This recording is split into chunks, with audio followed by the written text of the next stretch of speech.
Quantum gravity, three of the four fundamental forces of nature can be well understood by quantum theory, but there is a problem with gravity.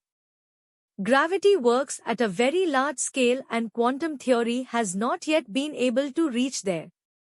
इसका मतलब है कि प्रकृति के चार मूलभूत यानी फंडामेंटल फोर्सेस में से तीन फोर्सेस को क्वांटम सिद्धांत के द्वारा अच्छी तरह से समझा जा सकता है, लेकिन ग्रेविटी को लेकर समस्या है।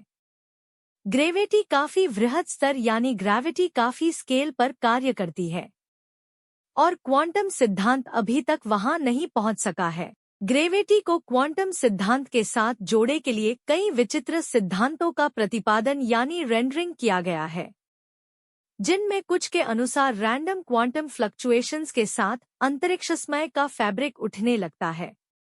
इसमें कई अनंत रूप से छोटे ब्लैक होल समाये होते हैं जिसे फोम कहते हैं। बिग बैंग यानी महाविस्फोट के समय पूरे ब्रह्मांड में यही फोम व्याप्त यानी प्रिवेलेंट था।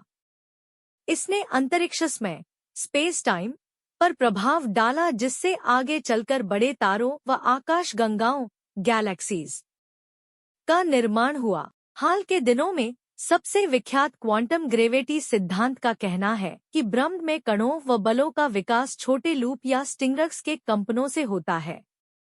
ये स्ट्रिंग या लूप लगभग 10 से 35 मीटर तक लंबे होते हैं। एक अन्य सिद्धांत के अनुसार सबसे छोटे स्तरों पर अंतरिक्ष व समय एक दूसरे से पृथक हैं। ऐसा स्पिन नेटवर्कों की वजह से होता है। हाल में एक अन्य सिद्धांत का प्रतिपादन किया गया है जिसे डबल स्पेशल रिलेटिविटी कहते हैं। यह सिद्धांत आइंस्टीन के एक सार्वत्रिक अचर प्रकाश की गति को झुठलाता है और सूक्ष्म स्तर पर एक अन्य अचर की बात करता है। यह विवादास्पद सिद्धांत गुरुत्वाकर्षण, प्रसरण और अदृश्य ऊर्जा की बात भी करता है। इस तरह से कई सिद्धांत हाल के दिनों में प्रतिपादित किए गए हैं जिनको जांचने के लिए भौतिकविद कई परीक्षण कर रहे हैं जिससे विभिन्न सिद्धांतों को जांचा जा सके।